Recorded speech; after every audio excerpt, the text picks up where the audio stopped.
পটল দিয়ে আজকে আমি মাছ দিয়ে রান্না করলাম। তো আসসালামু আলাইকুম আমার প্রিয় আপু ভাইয়া, দেশে কিংবা প্রবাসে সবাই কেমন আছেন? আশা করি ভালো আছেন। দোয়া করে সবাই ভালো থাকেন, সুস্থ থাকেন। আর আমিও ভালো আছি আপনাদের দোয়ায়, আলহামদুলিল্লাহ।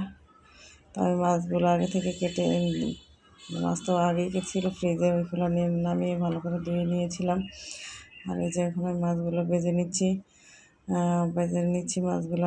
আমার এখানে গ্যাসের একটু সমস্যা, দেখেন মাছগুলো কেমন একটু হয়ে যাইতেছে গ্যাসের কারণে। তো আমার মাছগুলো ভাজা প্রায় শেষ। আমি পটল দিয়ে রান্না করবো মাছগুলো। পটলও আমি আগে থেকে কেটে রেখেছি, দিয়ে পরিষ্কার করে। তো আমার মাছ ভাজা শেষ। তো আমি এই যে একটা কড়াই বসাই দিছি। কড়াইয়ের বয়স অনেক বেশি হয়ে গেছে, তো এই জন্য কালারটা চেঞ্জ হয়ে গেছে, কালো হয়ে গেছে। তো আমি পেঁয়াজগুলো ভেজে নিয়ে আদা রসুন দিয়ে দিলাম, দিয়ে দেবো হলুদ মরিচের গুঁড়ো, হলুদের গুঁড়ো দিয়ে দিলাম। তো আমি এখন দিয়ে দিব মরিচের গুঁড়ো, দিব আমি জিরা গুঁড়ো, লবণ লবণ দিয়ে দিলাম। আমি এখন মশলাটা কষিয়ে নিব। আমার এখানে অনেক কারেন্টে খুব সমস্যা করে, আর গ্যাস থাকে না, তো তাই রাতে চার্জার লাইটে আমি রান্না করছিলাম। তাই আমার ভিডিওটা একটু ক্লিয়ার আসে নাই ভালো করে। আমি ওই যে করে রান্না করলাম। আর এই যে আমার পটলটা কষানো প্রায় শেষ। আর যদি আমার ভিডিওটা একটু ভালো লেগে থাকে তাহলে একটা লাইক কমেন্ট শেয়ার করবেন।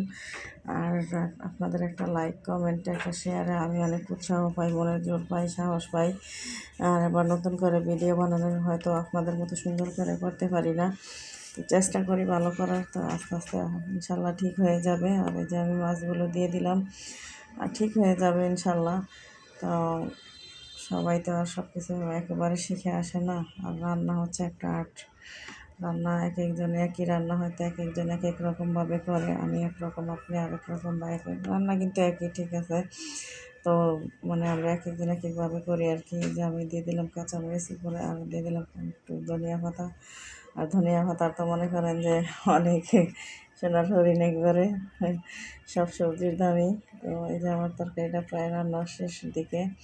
তো আমি এই যে রান্না হয়ে গেছে, আমি উঠিয়ে নিব। দেখেন তরকারির কালারটা কত সুন্দর আসছে, খেতেও কিন্তু খুব মজা হয়েছিল।